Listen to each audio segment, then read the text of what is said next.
melakukan pelatihan karena Buleleng ini kan pantainya terpanjang nih di Bali kan, 155 kilometer. So walaupun kelihatannya tenang gitu ya, aman nih di Buleleng, nggak pernah terjadi kejadian apa gitu ya, tapi tetap perlu. Akhirnya dengan kerjasama dengan Dispar kita melakukan pelatihan hampir setiap tahun annually gitu, 40 orang gitu dari semua desa wisata yang ada kaitannya dengan air gitu ya, air terjun, sungai, rafting yang begitu-gitu kita semua invite. Oh, berarti bukan cuma di ini aja ya, bukan cuma dari di pantai renang segala macam. Arum jeram gitu termasuk juga. Iya, pokoknya keselamatan di air lah gitu. Itu kita lakukan. Termasuk Pak Sefri ya salah satunya ya. Wah, kalau Kak Sefri itu udah masuk di bidang apa aja selain pengendalian udara Avatar? Enggak. Itu lain lagi.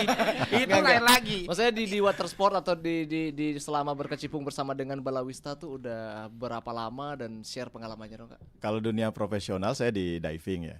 Diving. Ya. Okay. Jadi kalau nyelam ada juga prosedurnya seperti itu untuk keselamatan. Mungkin lebih kompleks sedikit karena kita berhubungan dengan fisika, berhubungan dengan tekanan udara dan lain sebagainya. Tapi kalau di perairan pada umumnya ya, seperti yang dibilang Bu Nana tadi, ya kita harus benar-benar paham sebenarnya apa yang kita lakukan itu ya. Misalkan kalau kita akan berenang ke laut, mungkin laut kelihatan tenang-tenang saja.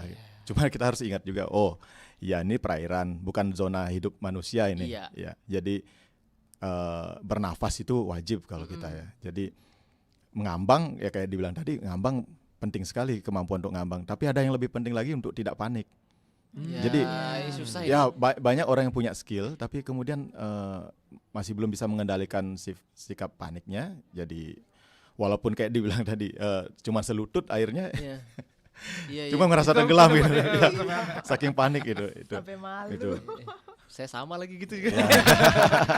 Nebak-nebak padahal nih kaulang cetek atau kagak gitu ya. Baru ya cetek ternyata. Padahal waktu itu hari raya kan, cuma naruh canang doang di depan di segara kan waktu itu saya terus kena air, ngejer saya. Pernah dari situasi itu. Pengetahuan dasar tentang lautnya itu juga penting. Misalnya banyak orang bilang, di depan ini palung gitu. Palung itu seperti apa sebenarnya? Karakternya kayak apa harus ngerti juga. Jangan bilang, tuh palung dalam pasti tenggelam. Orang udah takut duluan kan. Jadi mau berenang santai pun panik jadinya, takut ketarik. Gitu. Padahal kalau kita memang bisa nguasain itu, termasuk ngambang, berenang dasar, itu kita bisa nikmati sebenarnya dengan aman tentunya ya.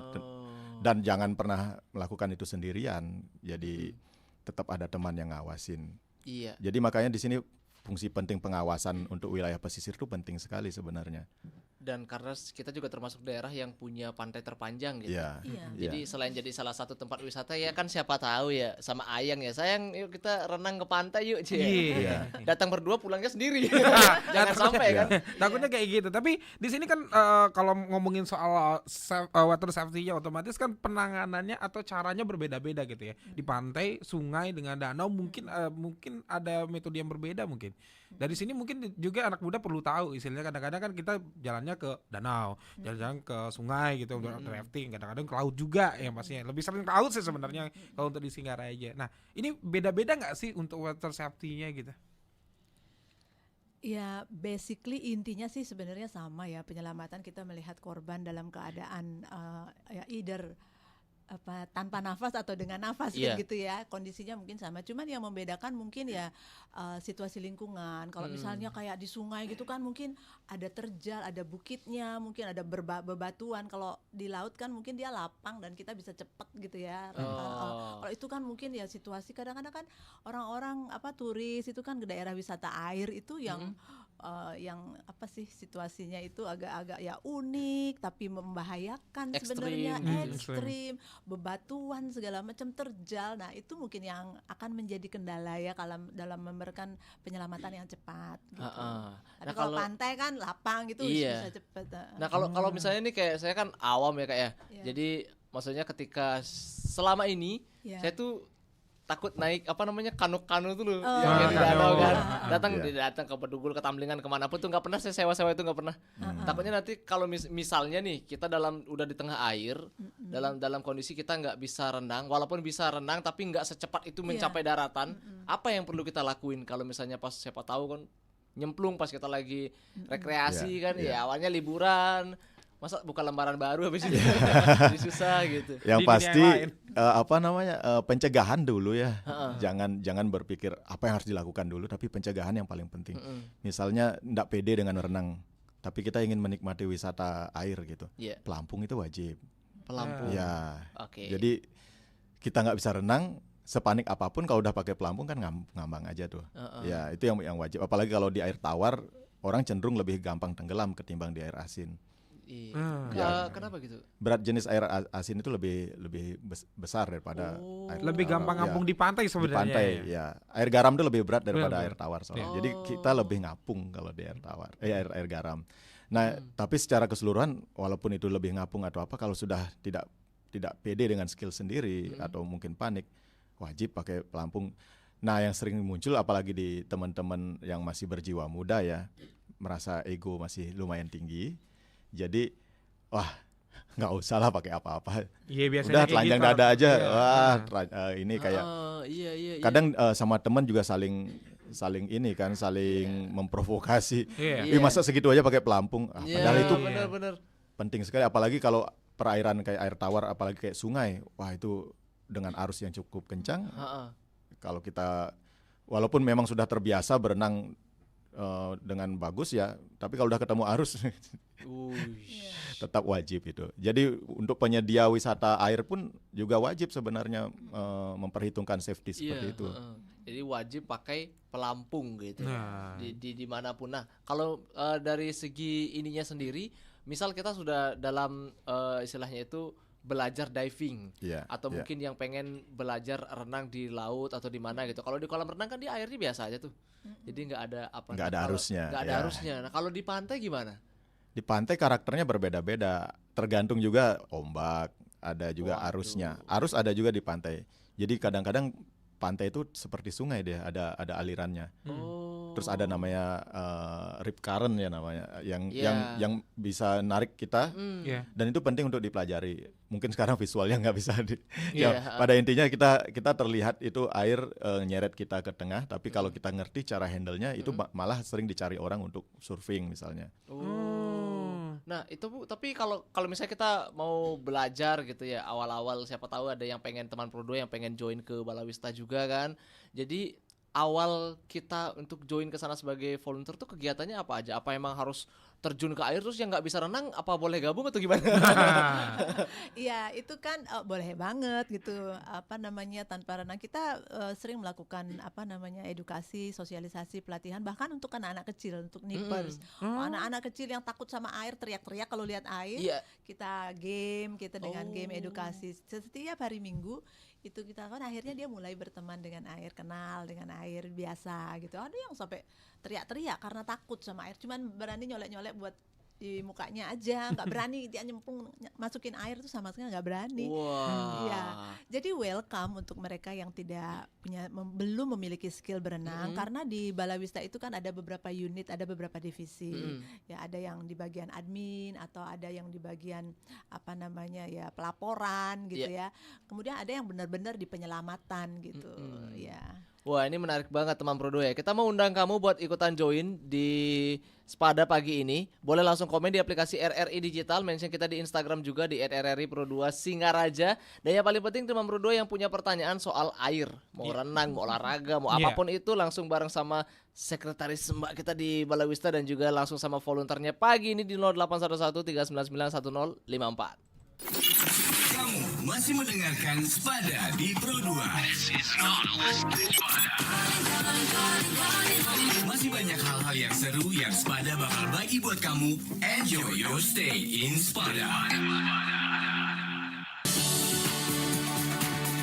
Banyak orang tak bisa berenang, namun tetap memilih untuk masuk ke kolam renang atau laut hanya karena ingin bermain air. Jika tidak berhati-hati, bisa berisiko tenggelam. Orang tenggelam harus segera ditolong secara cepat dan tepat untuk mencegah air masuk ke dalam paru-paru. Mencari bantuan adalah salah satu hal penting ketika melihat orang tenggelam, terutama jika tidak memiliki kemampuan berenang. Ketika melihat orang tenggelam, segera angkat dan keluarkan orang tersebut dari dalam air. Lalu, periksa pernafasannya. Jika tidak bernafas, cek denyut nadinya. Jika tidak ada denyut nadi, lakukan CPR. atau cardiopulmonary resuscitation, yaitu teknik mengompresi dada dan memberi nafas buatan untuk seseorang yang detak jantung dan pernafasannya berhenti. Kemudian lakukan nafas buatan, diikuti kompres pada bagian dada hingga bernafas. Hal itu sangat berguna dilakukan sambil menunggu bantuan medis tiba.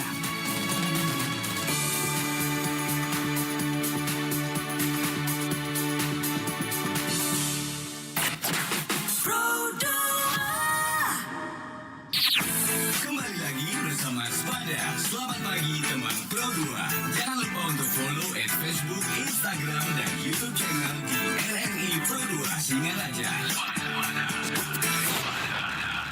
Nah, tadi kita udah tahu dan juga bahas seperti apa sih sebenarnya kalau misalnya kita berada dalam air gitu ya. Itu penting banget buat kita semua teman Pro 2. Jangan sampai kamu itu kagok sama air lagi gitu ya. Yo. Jangan kayak Abdi istilahnya kayak takut gitu ya. Tiba-tiba minta tolong sama Avatar gitu ya. Tapi di sini penting banget istilahnya buat teman Pro 2 mungkin tahu seperti apa. Makanya kita undang banget buat kamu semuanya yang pengen tahu bagaimana safety dalam air, langsung aja di WhatsApp tanya ya di 0811399154, bisa juga di Facebook, Instagram, dan TikTok di RRI Singaraja. Yoi, dan juga di RRI Digital. By the way, ini ada nih di RRI Digital keren nih. Dari Mangani, teman Pro 2. Halo Mangani. Pernah tenggelam diajarin renang dan air masuk hidung. Enggak banget deh gitu. Waduh. Ini udah parno duluan nih Mangani nih. Jadi dia katanya renang terus airnya masuk hidung gitu. Nah kan kalau kita renang di di kolam renang apa segala macam ya kan susah. Istilahnya tuh saya pernah nyoba tuh yang langsung jus gitu. Kalau atlet tuh enak banget yang nyebirnya. langsung lurusan gitu. Saya nyoba enggak, diam dulu nih. Diam dulu. Bener, air masuk hidung, telinga juga kemasukan air. Jadi kita panik sendiri. Itu gimana Kak tutornya? Sebenarnya kalau sudah terbiasa dengan air, mau hidungnya kemasukan air, telinga kemasukan air, ya apalagi kalau diving, telinga pasti kemasukan air. Karena itu bagian dari kita untuk mengekualisasi, menyeimbangkan tekanan dalam dan luar. Kalau telinganya diblok, ya kecuali kalau berenang ada namanya ear plug ya untuk mencegah air masuk. Tapi kalau kita nyoba turun sedikit 1 meter itu udah nggak bisa, udah sakit sekali, ada udara yang menekan gitu. Tapi itu nggak masalah sebenarnya, kemasukan air dari telinga, kemasukan dari air dari hidung. Kalau kita sudah terbiasa. Malah kan ada tuh orang kalau mau bersihkan sinus dengan masukkan air ke hidung. Kalau sudah terbiasa ya aman-aman saya. Kecuali mungkin air di kolam renang yang ada kandungan klorinnya ya. Kandungan klorin itu kan zat kimia tuh. Kalau udah masuk ke hidung berarti masuk ke sinus, dia akan bikin iritasi biasanya. Gitu. Tapi kalau di laut karena air garam tuh bersesuaian juga dengan badan kita.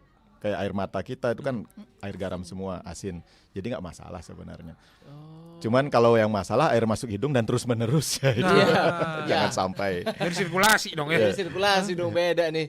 Awalnya aku bisa bernapas dengan insang ya, lama-lama ya dia digisang. tarik bawa keluar. Nah gitu, itu jadi pertanyaan. Nah itu makanya sangat penting untuk kita menguasai skill ya. Kalau memang untuk turun ke dunia wisata bahari atau kita ingin bermain-main di air, sekedar berwisata, perlu tahu juga. Kalau orang kan cenderung kepala harus muncul di permukaan. Kalau nggak gitu panik pasti kan. Padahal kalau mau menikmati benar-benar air ya kepala masuk juga nggak masalah. Apalagi kalau berenang nggak mungkin kepala terus di atas. Bisa tapi sangat capek kalau berenang seperti itu. Iya kayak anjing. Iya. Di atas. Karena saya parno. Takut kemasukan ini segala macam gitu. Sama kan teman-teman dulu itu suka random ya. Iya. Jadi mereka bilangnya sengkengken buka mata aja di bawah gitu. Iya. Saya nyoba tuh buka mata, kelihatan emang yang di bawah apa, tapi pas di bawah naik merah gitu. Iya. Luar biasa. Iya itu. Ngobatinya lama lagi. Seharian tuh masih tetap merah gitu kan. Asli nih parno banget nih, nggak tahu water safety. Tapi itu bisa dipelajari semua. Jadi manusia pada dasarnya dia ngambang, pada dasarnya bisa belajar. Tentunya harus ada pendampingan ya. Ya bisa dengan Bu Nana, Pak Agus. Iya. Nah kalau dari Balawista sendiri, selain dari pada program itu ya pencegahan, penyelamatan dan juga edukasi, soalnya ada program-program lain nggak dari Balawista sendiri untuk kami kalangan remaja yang dalam tanda kutip suka berwisata air, suka main air gitu kan, yang sok-sokan pengen aku kuat, Tapi aku nggak bisa, tahu tapi harus nggak tahu bagaimana. apa aja gitu. Ya kita ada pelatihan juga untuk remaja kan. Kalau kita tadi itu NIPERS untuk anak-anak di bawah 14 tahun ya. Kalau di atasnya kita juga ada pelatihan rutin sebenarnya, sosialisasi gitu. Dan kita juga ke itu roadshow ke sekolah-sekolah. Ya kita ke SMK, kita educate mereka dan kita invite ke pantai juga sama bapak ibu gurunya. Paling enggak basic karena renang ini kan about survival kan. Jadi semua orang perlu bisa gitu ya, karena kita kadang-kadang tidak bisa menghindar, tiba-tiba ada di laut, tiba-tiba ada kejadian segala macam. Paling itu survival skill kita. Walaupun sangat dihindari ya, kayak misalnya nih ada teman-teman saya nih dari Kintemani nih kan, mereka tuh nggak ada ini ya, nggak ada pantai ya. Saya ajak nyanset kan, mereka nggak mau nyentuh air. Wih, sebenarnya kedengunya gitu. Nanti saya ditarik nanti gitu. Wah, kalau tarik balik lah. Tarik tambang ntar. Iya emang parno sih kadang-kadang beberapa gitu sama kita itu istilahnya ada beberapa yang takut menginjakkan kaki di pantai itu karena takut ketusuk, ada kerang-kerang gitu kan. Ada hewan-hewan laut. Geli juga ya bener. Itu geli. Makanya kita harus tahu lingkungan dulu yang mana nih yang safe, yang mana yang aman buat kita bermain-main di air gitu. Ada nggak ciri-cirinya gitu Kak? Ciri-ciri tempat yang ada hewannya. Rata-rata kalau di laut tuh ada pasti ya hewannya. Jadi kita juga perlu memahami kalau kita sudah ke laut atau ke lingkungan yang asing bagi kita, jangan coba-coba nyentuh apapun. Misalnya kita berenang, ya berenang yang bagus kan tidak nyentuh-nyentuh dasar, tapi kita ngapung gitu. Tapi kalau kita sudah tahu nih dasarnya pasir, ya aman-aman saja sebenarnya. Walaupun tetap aja ada kemungkinan kayak ada ikan-ikan ada stonefish, ikan pari itu cukup berbahaya sebenarnya. Makanya kalau kita sudah ke laut atau berenang dimanapun, jangan berpikir untuk sentuh-sentuh dulu. Berarti ngelihat dulu keadaannya gitu. Keadaannya dilihat. Walaupun kita misalnya berenang, kita tahu di bawah karang, ya jangan diinjak. Selain itu nggak bagus juga untuk karang ya. Tapi itu juga tidak bagus untuk badan kita karena kita nggak pernah tahu apa yang ada di dalam sana. Iya, tiba-tiba ngaung gitu gimana tuh? Bukan masalah itu kayak bulu babi. Bulu babi ya. Belum lagi ada itu kayak ikan pari tadi. Snake ya, juga. Ada ular, ada belut mora itu lumayan kalau gigit itu. Nah itu kadang-kadang juga ngeri loh. Udah kena itu tuh bahaya banget. Belum lagi ubur-ubur gitu kan. Itu bahaya sekali sih. Iya, ubur-ubur lagi berkeliaran nggak ditangkap SpongeBob. Adanya masalahnya belum ada di pinggir Batam tuh waktu itu. Iya, dan kita juga masih awam banget ya kalau misalnya kita siapa tahu tuh ada luka ketika kita waktu di air sih nggak kerasa. Pas udah naik ini kok ada lecet-lecet kaki gitu. Nah kalau misalnya kita pas memang bermasalah di air segala macam tuh kita bisa lapor ke pihak Balawista nggak sih? Iya, kalau Balawista around sedang ada di tempat. Kalau di Sangsit sih biasanya weekend selalu ada biasanya di situ karena mereka juga yang kita ajak itu adalah anak-anak nelayan. Jadi mereka sudah mereka memiliki kemampuan berenang yang bagus dan mereka memiliki pemahaman tentang lingkungannya pantainya itu dengan sangat bagus karena mereka ada di sana. Jadi mereka tahu dan waspada gitu ya. Kalau tidak ini ya kita ke darat dan kita ya cari bala bantuan. Biasanya ada people around gitu yang bisa kita mintain bantuan. Oke. Ini agak sedikit jadi pertanyaan mumpung ngomongin sunset tadi kita gili jadinya ya.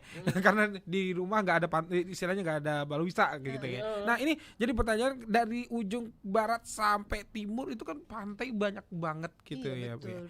Nah jadi kita kadang-kadang aware-nya itu pada saat mau berenang itu karena nggak ada yang jagain gitu kan. Kadang-kadang ada juga yang berani, ada yang enggak gitu kan. Ini penjaga pantai kalau misalnya kan kita sering lihat di film-film atau mungkin juga di Indonesia banyak juga yang lifeguard. Oh, ternyata untuk di Belalang sendiri kok jarang gitu. Nah, ini dari pihak Balawista memang seperti apa sebenarnya? Apakah jaganya di pos tertentu atau ada shiftnya gitu di keliling pantai atau gimana? Masyarakat jarang ketemu seperti itu? Ya, biasanya sih para volunteer ini sering kita kan ada grup WhatsApp ya. Jadi mereka sering report mengenai situasi kondisi di pantai masing-masing gitu ya. Cuman karena itu sifatnya volunteer jadi sukarela, mereka biasanya available-nya itu weekend, Sabtu Minggu gitu ya. Nah, ini kita juga sedang berkoordinasi dengan pemerintah bagaimana nih keorganisasiannya Balawista, apakah perlu dibuat resmi, official, dan itu bagaimana kita perlu bicara memang dengan pemerintah dan pemerintah daerah dan juga pemerintah desa setempat gimana mengenai kebalaiwisataan. Kalau Sangsit sih sudah under SK kepala desa. Jadi dan memang sudah mereka melakukan pembersihan rutin lah di pantainya, kemudian mereka melakukan pemantauan gitu. Kadang-kadang mereka juga terlibat dalam kegiatan upacara. Ya, jadi mau nganyut atau ngapain itu ya mereka, karena kita juga ada jukungnya, kita ada jadi kita memang ya ada unsur sosialnya juga sih dalam hal itu. Kita suka rela untuk provide kalau dibutuhkan booth gitu ya, jukung tradisional. Nah, untuk yang lain ya sisanya memang based on availability aja, berdasarkan siapa yang ada gitu aja ya. Kami sedang berkoordinasi sebenarnya dengan pemerintah mengenai office, kantor, pos di mana, terutama daerah Lovina nih kan, karena di situ banyak banget wisatawan mancanegara, banyak banget. Sangat perlu, dan mereka akan merasa safe kalau ada kuning merah kayak gini. Mereka sudah ada balai wisatanya, ada flag gitu, ada bendera. Ada flag, ada sesuatu mungkin gitu kan. Apalagi yang dolphin watching tuh, kan mereka juga sebenarnya perlu safety sih juga. Nah, ini kami sedang upayakan juga bagaimana biar everybody, semua elemen komponen itu sama-sama mikirin nih diapain nih, karena kita nggak bisa pungkiri panjang pantai Buleleng ini sudah sangat panjang dari ujung ke ujung. Tapi anyway sebenarnya selalu ada ya Pak ya, dari desa-desa itu semua ada. Kalau volunteernya tersebar dari ujung ke ujung tersebar. Saya ngetemnya itu di wilayah barat ya. Ya, suka nongkrongnya itu kalau nggak di pantai Pemutaran, ya di pantai Sumber Kime, dan yang rame kan di Pemutaran itu. Ya, di Pemutaran rame. Cuman secara resmi memang tidak ada yang berjaga di sana, karena memang ya perlu keterlibatan juga sama yang penguasa wilayah. Gitu. Nah, ini sekarang balik lagi ya, semoga aja dari pihak penguasa wilayah, dari pihak pemerintah itu lebih aware dengan water safety, dengan keadaannya, biar enggak nanti tempat wisatanya dijual, keselamatannya ditarik gitu. Nah, kan. itu Aneh ya. Itu yang jadi kan nggak susah-susah banget dong naruh di setiap, misalnya kayak kita sebut aja dari Pojok Batu sampai dari Pecarakan dan di pantai doang isinya nih kan. Jadi di setiap titik tuh biar ada perwakilannya dari Balawista gitu, secara resminya yang emang ada di bawah naungan pemerintah. Terutama di titik-titik yang memang jadi pusat kegiatan orang-orang. Iya, benar.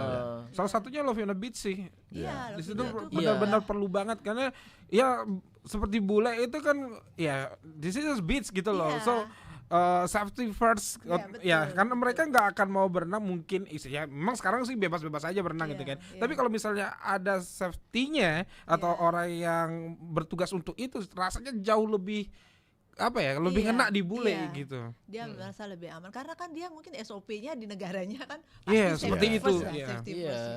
Jadi udah nggak takut lagi mau nyemplung, mau mikirin apa gitu kan.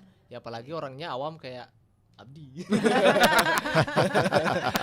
Ya kemana-mana. Ya bener sih, kalau udah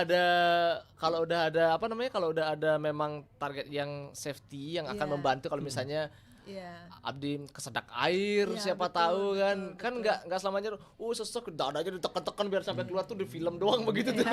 Aslinya tuh nggak gitu. Kenyataannya nggak gitu harusnya gitu ya. Nggak gitu kalau udah panik segala macem gitu. Tapi jangan lupa juga di Buleleng ini selain garis pantainya paling panjang, air terjunnya banyak sekali. Nah, itu dia. Nah, itu penting juga untuk dipikirkan penyediaan yang keamanan dan keselamatannya di sana. Gitu, dan harapannya juga kalau dari Abdi sendiri ya mungkin di beberapa tempat tuh kayak air terjun, danau segala macam, mereka kan pasti punya tim-timnya di sana tuh kayak Darwis segala macam. Ya alangkah baiknya biar bisa ikut join ke Balawista juga. Biar jadi bagian juga gitu. Safety first balik lagi. Danau 2 loh. Danau 2. Paling banyak punya danau. 2 tuh danau. Istilahnya ya kita lihat keren banget, tapi amannya kita ternyata di sini menjadi catatan juga ya. Betul. Oke, mungkin sedikit ada harapan enggak sih dari Balawista Buleleng gitu? Yang perlu mungkin pemerintah tahu atau mungkin juga masyarakat tahu tentang ini, karena kayaknya istilahnya dari sini kan kita baru lihat ini baru ada volunteer doang gitu kan. Apakah perlu banget yang namanya setiap pantai atau mungkin juga tempat wisata seperti yang baru dengar itu yang di daerah timur untuk ininya baru ada tempat balawista yang ini ya yang menjaga untuk air terjun gitu ya kan. Nah ini menjadi pusat perhatian juga nih mungkin. Ada harapan nggak dari balawista Bali untuk pariwisata air kita terutama? Ya tentu banget ya, karena wisata air itu salah satu yang risk based tourism, artinya pariwisata berbasis risiko. Tentu harus ada nih keselamatannya gitu ya, penyelamatan. Nah kita sangat mengharapkan perhatian dari pemerintah.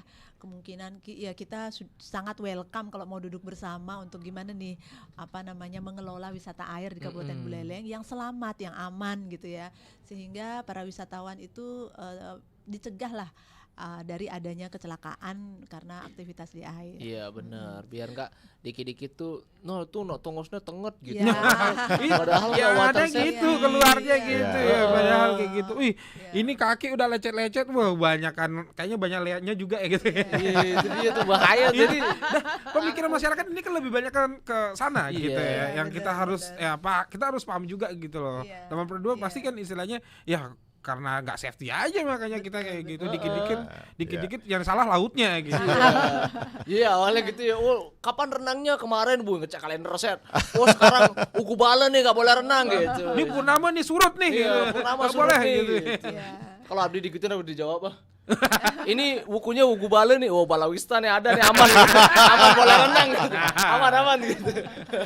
Tapi memang ya kita memang butuh kayaknya dia. Benar, sangat butuh balawista gitu. Ya kita juga balawista juga tidak bisa sendiri mengupayakan karena kita ya sebenarnya sih kita volunteer banget ya dari awal itu ya. Jadi sumber daya pribadi, sumber daya sendiri, dan ini masyarakat yang menjadi volunteer itu kan karena dia memiliki jiwanya yang ingin menyelamatkan, jiwa penyelamatan seperti itu. Nah ini kerjasama sinergi dengan Pentahelix ini sangat diperlukan. Jadi kita pikirin bareng-bareng. Kita siap gitu ya untuk itu. Tapi terlepas dari itu sebenarnya sebagai individu anak muda gitu ya, paling tidak juga tidak bisa mengabaikan apa yang dia perlukan kalau dia berwisata. Dan juga ketika dengan alam seperti misalnya menyelam gitu atau misalnya berenang, harus juga respect sama alam ya. Seperti tadi Kak Sepri bilang kita jangan sentuh nih gitu ya. Kita harus respect life yang underwater gitu ya, kehidupan di hayati di bawah laut itu. Makanya kita kagum banget sih sama teman-teman balawista ya, bermodal hati besar mau loh untuk bisa menjaga kita dari yang namanya bahaya di air gitu loh. Dan balawista juga ada unsur pandawaranya karena juga ikut bersih-bersih. Iya, benar. Apalagi rentan banget ya istilahnya upacara gitu kan, sedikit-sedikit pantai, kadang sedikit-sedikit danau, sedikit-sedikit sungai gitu kan. Betul. Jadi ya teman-teman balawista juga membantu untuk kebersihan sungai, danau dan juga pantai. Karena bersih-bersih itu bagian dari pencegahan kan. Iya benar. Misalnya ada tusuk sate, misalnya ada bekas pecahan botol. Aduh. Itu kalau nggak kita cegah ya kerjaannya lebih berat lagi nanti. Benar. Yang ada makan korban juga. Mending kita kerja bersihin itu daripada kerja nolongin orang luka. Benar. Ini untuk Gen Z nih spesialnya nih, tolong nih. Gen Z tolong kalau nongkrong nanti sampahnya dibersihin. Kalau misalnya ada tusuk sate itu dilipat dulu terus dimasuki ke tempat sampah yang dipilah organik dan anorganik. Kalau pakai botol-botol segala macam dibuangnya di tempat yang benar. Wahai Gen Z, Instagramnya udah estetik banget ya ampun. Pantainya kagak. Instagramnya elit sekali. Ya ampun, water safety-nya sulit sekali. Nah itu. Susah. Jadi malu sama teman-teman balawista ya, kita badan doang gede gitu ya. Iya benar. Ini kita tercerahkan banget loh dengan adanya pihak balawista, dan semoga kedepannya ini bisa makin rame volunteernya dan akhirnya kedepannya itu Singaraja udah nggak ada istilah lagi takut air. Dan perairan Singaraja udah bukan dari safety nyemplungnya aja, safety di sebelum nyemplungnya juga. Ya benar. Nggak ada tuh sampah-sampah gitu, udah nggak ada. Apa harapan dari pihak balawista yang pengen disampaikan? Kalau tadi dari pemerintahnya udah, kalau dari Gen Z, dari kami sendiri gitu. Dari Gen Z ya tentu pertama aware juga, self awareness ya mengenai tadi kemana kita harus prepare diri kita, ukur gitu ya, mesikut dalam bahasa Balinya. Terus and then tadi respect aja lah ke di lingkungan, jadikan itu sebagai karakter kita ada atau tidak ada orang gitu ya. Kalau buang sampah ya wis di tempat sampah. Karena sering kali kita lihat itu mereka ngasih souvenir. Kalau kita ke pantai pasti deh kita lihat kalau dikeruk dikit pasirnya, Iya. pasti ada souvenir di situ, souvenir berupa tusuk sate, Aduh. kemudian korek, dan itu puntung rokok is everywhere gitu ya. Jadi kalau kita sudah aware sama lingkungan, kita respect sama Mother Nature, mungkin kita tidak akan seperti itu. Kita harusnya berterima kasih karena dikasih space loh sama Yes. Ibu Pertiwi kan, Benar-benar. untuk Iya. tinggal di sini dikasih Iya, space, iya. dikasih tempat istilahnya. So kita harus respect. Jadi Gen Z ini kan harusnya saya pikir juga sebenarnya mereka adalah orang-orang yang pede, orang yang sangat logis gitu ya. Dia akan dan mikirkan, Yeah. oh ini harusnya bisa, ini harusnya enggak. Jadi support mengenai itu, jaga kebersihan lingkungan dan juga respect sama kehidupan laut dan juga sesama pengunjung. Ya, itu sih. Wah, ini nih benar-benar itu dari segi teorinya gampang. Betul, Tapi easy to eksekusinya say, susah. difficult Padahal to cuma do. tinggal ada sampah, ada tempat sampah. Ya, bukan ada sampah, ada tempat sampah. Jadi Niatnya dilupain yang kagak ada. niatnya yang Iya, nggak ada gitu. iya. Kalau dari Kak Jeff sendiri, Hmm. kasih edukasi ke Gen Z kita di teman Pro 2. Ya, yang pertama ya saya setuju ya, nyambut pendapatnya Mbak Nana tadi ya. Yang pertama tuh mungkin mesikut itu penting sekali. Yap. Ya. Apalagi kalau kita ngomongin tentang keselamatan air, keselamatan aktivitas di air. Tapi yang penting juga kita harus sadar diri ya, bahwa kita ini potensi baharinya tinggi sekali. Yap. Ayo belajar berenang.